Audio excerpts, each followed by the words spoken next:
আসসালামু আলাইকুম। সবাই কেমন আছেন? আশা করি সবাই ভালোই আছেন।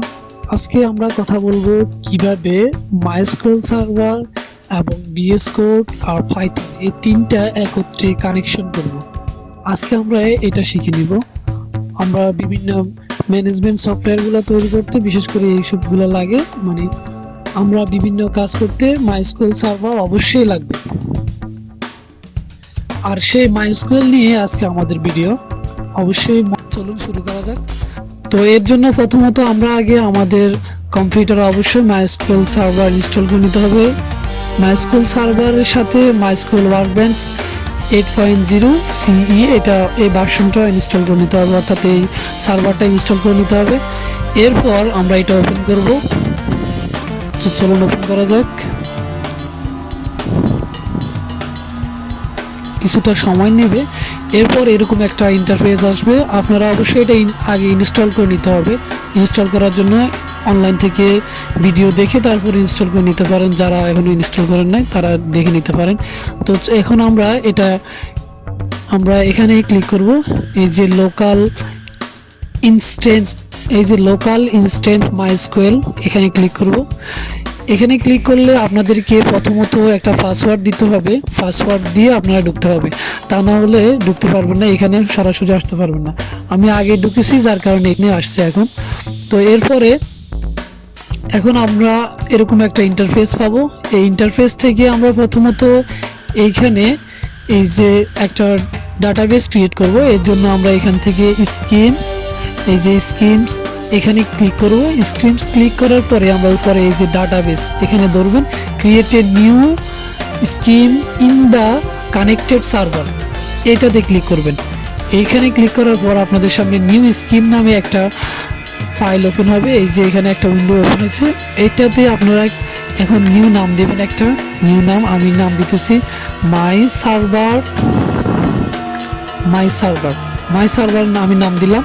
মাই সার্ভার নাম দেওয়ার পর আর সবগুলো যেভাবে আছে সেভাবে রাখবেন ডিফল্ট। তো এরপরে অ্যাপ্লাই দিয়ে ক্লিক করব। তারপরে আমরা আবারও অ্যাপ্লাই দিয়ে ক্লিক করব। এরপরে আমরা ফিনিশ এখানে ক্লিক করব। ওকে, আমাদের সার্ভারটা এখন রেডি নামে একটা ডাটাবেস ক্রিয়েট হয়েছে। আমরা এখানে যাব।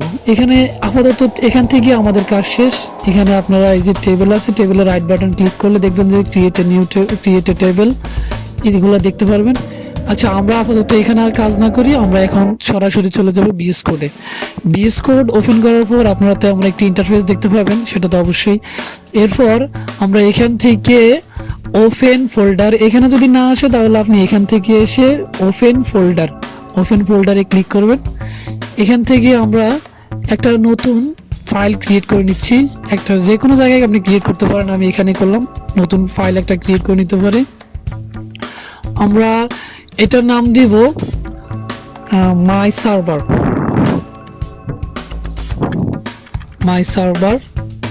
সার্ভার নামে একটা ফোল্ডার ক্রিয়েট করলাম।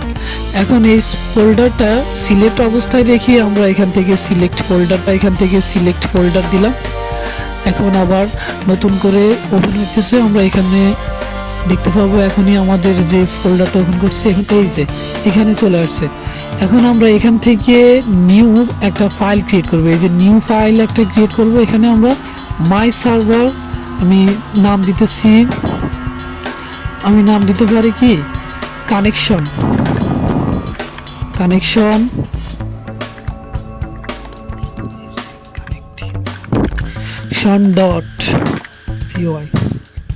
আমি নাম দিতে পারি কানেকশন.py। এবার আমরা ইন্টারেস্ট চাপ দেব। এরপরে এরকম একটা ইন্টারফেস আসবে। এখান থেকে আমরা আপাতত এখানে এখন আর কোনো কাজ না করে আমরা প্রথমত চলে যাব এখানে টার্মিনাল থেকে আমরা নিউ টার্মিনাল থেকে এখানে অবশ্যই পাওয়ার শেল ডিফল্ট নামে এখানে ক্লিক করে রাখবেন আপনারা। তারপর এখানে আসবে, আমাদেরকে এখানে লিখতে হবে পিপ install MySQL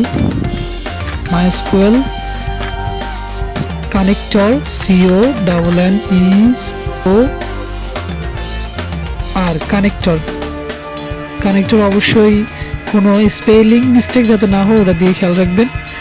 pip install MySQL connector minus python। এবার আমরা ইন্টারফেস করলে এখন আসবে অবশ্যই এই যে এখন আসছে রিকোয়ারমেন্ট অলরেডি স্যাটিসফাইড। এই যে রিকোয়ারমেন্ট অলরেডি স্যাটিসফাইড এরকম একটা মেসেজ পাবেন। আপনারা যারা নতুন তাদের তো প্রথমত ইনস্টল হবে আগে, তারপরে এরকম একটা মেসেজ পাবেন। তো এরপরে আমরা যেটা করব সেটা হচ্ছে প্রথমে আমরা এখানে একটা লাইব্রেরি, দুইটা লাইব্রেরি, তো প্রথমে আমরা এখানে দুইটা লাইব্রেরি ইম্পোর্ট করব from multiprocessing import connection এই একটা লাইব্রেরি, আর একটা লাইব্রেরি হচ্ছে import mysql dot connector। এই দুইটা লাইব্রেরি লাগবে। আরেকটা লাইব্রেরি হচ্ছে import mysql dot connector। এই দুইটা লাইব্রেরি আমাদের প্রয়োজন আছে। এরপর আমরা একটা ভেরিয়েবল ক্রিয়েট করব, con নামে একটা ভেরিয়েবল ক্রিয়েট করলাম, con equal to mysql connector dot connect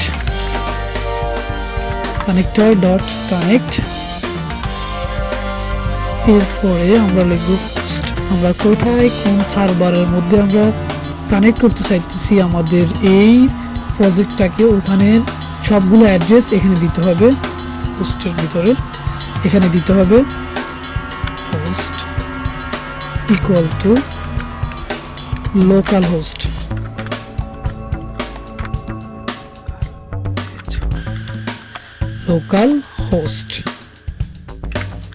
এরপরে কি দরকার আছে, ইউজার নেম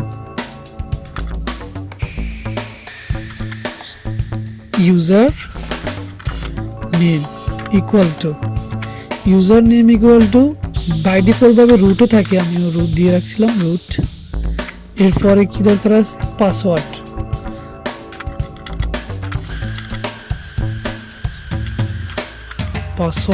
ইকুয়াল টু,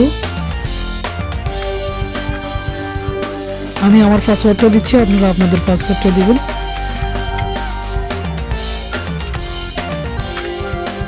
এরপরে কি দরকার আছে, আমাদের যে সার্ভারটা ক্রিয়েট করছি অর্থাৎ যে ডাটাবেসটা ক্রিয়েট করছি ওখানের নামটা দরকার আছে। তাহলে আমরা ওই নামটা দিতেছি ডাটাবেস ইকুয়াল টু, নামটা কি দিয়েছিলাম, মাই সার্ভার। অথবা এখান থেকে এসে আমি যদি চাই তাহলে এখান থেকে এসে এই নামটা কপি করে নিয়ে এখানে পেস্ট করে দিতে পারি। এখানে পেস্ট করে দিলাম। এরপরে আমাদের দরকার হচ্ছে কি, এটার কাজ আপাতত শেষ, কানেকশন। এখন আমরা দেখব কি যে আমাদের সার্ভারটা যে কানেকশন হয়েছে এমন একটা মেসেজ শো করানো দরকার। আসলে কি সার্ভারটা কানেকশন, আসলে কি আমাদের প্রোগ্রামটা সার্ভারের সাথে কানেকশন হয়েছে কি না আমরা ওটা দেখব এখন। এর জন্য আলাদা আরো কিছু প্রোগ্রামের দরকার আছে, আরো 2 থেকে 3 লাইন প্রোগ্রামের দরকার আছে। মাই কার্সার নামে একটা ফাংশন ক্রিয়েট করব,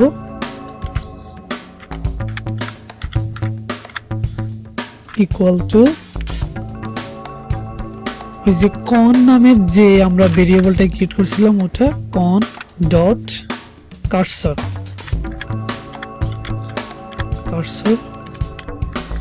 ফাংশনটা ডিক্লেয়ার করলাম। এরপরে দরকার আছে কি, কন নামের যে আবার ভেরিয়েবলটা আছে ওটা সাথে আমরা ক্লোজ কমিট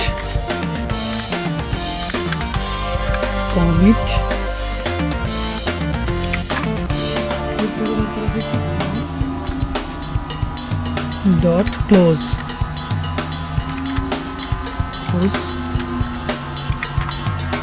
এবার কি শো করবে, যে আমাদের যেটা শো করবে কানেকশন হয়েছে কি না, ওরকম যেটা শো করানো দরকার।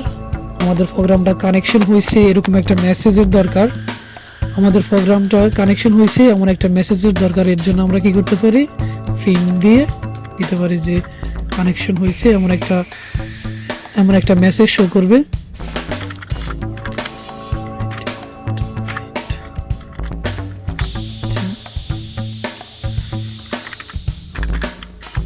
কানেকশন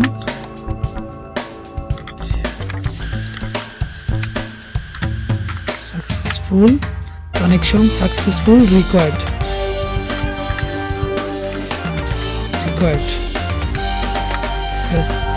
এতটুকু কোড হলে আমরা বুঝতে পারবো একটা কানেকশন হয়েছে কিনা। এখন